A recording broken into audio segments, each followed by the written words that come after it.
Magandang tao sa inyo lahat. Welcome sa panibagong video ni Boss Silver.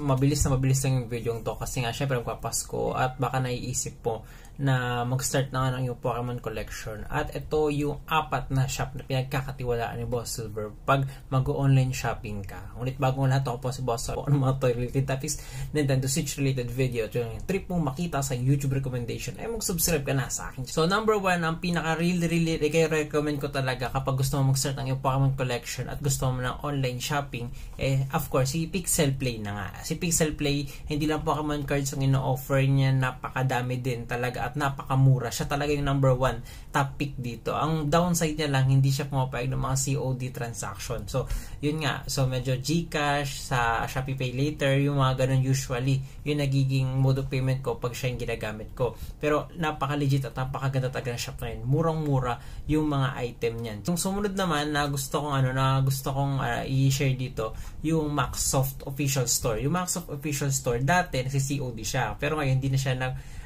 nag-a-allow ng mga ganong form of transaction. So, nag-aano lang siya, parang Pay Later, tsaka GCash transaction lang siya, na medyo may dagdag, kaya medyo ouch.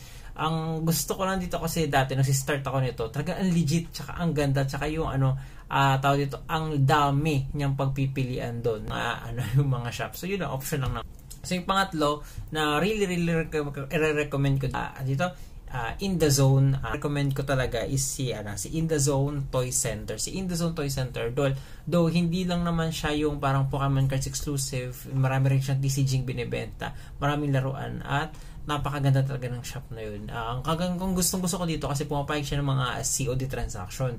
Tapos yung mga rare items, hindi lang siya basta mga pag-open ng Pokemon pack, nag-offer din sila dito ng mga mura at mga legit talaga ng mga deck talaga, yung mga Pokemon deck. So, kung ikaw ay bago sa TCG at gusto mo mag-compete, I really recommend na pumunta ka sa shop ni In The Zone Toys, Pokemon shop. So, yun, ilalagay ko yung link nila sa description sa Shopee. So, I hope sana pa may makanood doon sa 4 na shop na yun. Sana naman, baka naman, padalhan tayo. Diyos. So, yun lang. Maraming salamat.